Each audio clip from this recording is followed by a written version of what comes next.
Ils sont en plein centre de Jakarta et pourtant loin des centres commerciaux et des voitures de luxe. Ces Français découvrent l'un des bidonvilles les plus pauvres de la capitale indonésienne. Un quartier qu'ils n'auraient pas visité sans le tour organisé par Roni, un fin connaisseur de la ville. Il leur permet de découvrir le vrai Jakarta, loin de celui des cartes postales. Ce tour, on appelle ça un tour, nous permet de voir un petit peu Jakarta d'une façon un peu différente. Pas le Jakarta propré qu'on a autour de nos maisons avec piscine. Par contre, venir seul, je ne le ferai pas. Et heureusement que Roni est là pour me protéger parce que j'ai l'impression quand même on me regarde de façon un peu bon, c'est qui, elle vient faire quoi. C'est assez déstabilisant. Déstabilisant, voyeur même reconnaît d'abord cet expatrié qui, au fur et à mesure du tour, se rend compte de la nécessité de découvrir cette face cachée de Jakarta. 250 familles vivent à même les rails dans des baraquements de fortune. Pour les détracteurs de Roni, il surfe sur le tourisme de la misère. Pour lui, il s'agit surtout d'aider les populations les plus défavorisées.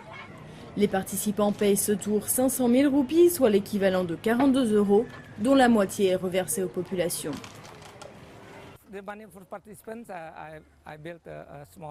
Avec l'argent des participants, j'ai créé une petite école informelle.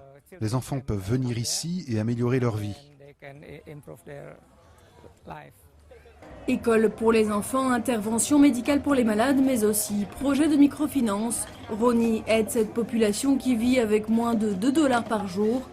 La plupart d'entre eux gagnent leur maigre salaire grâce aux bouteilles plastiques qu'ils récupèrent sur les rails et qu'ils revendent. Si c'est juste pour se faire une idée, s'ils viennent seulement nous regarder sans nous aider, c'est mauvais. Notre communauté a encore beaucoup de besoins, nous manquons de beaucoup de choses. De ces visites naissent parfois des projets humanitaires. Lorsqu'ils laissent les enfants à leur bout de plastique, ces deux Français évoquent avec Roni l'idée d'une école ambulante qui pourrait voir le jour dans le bidonville.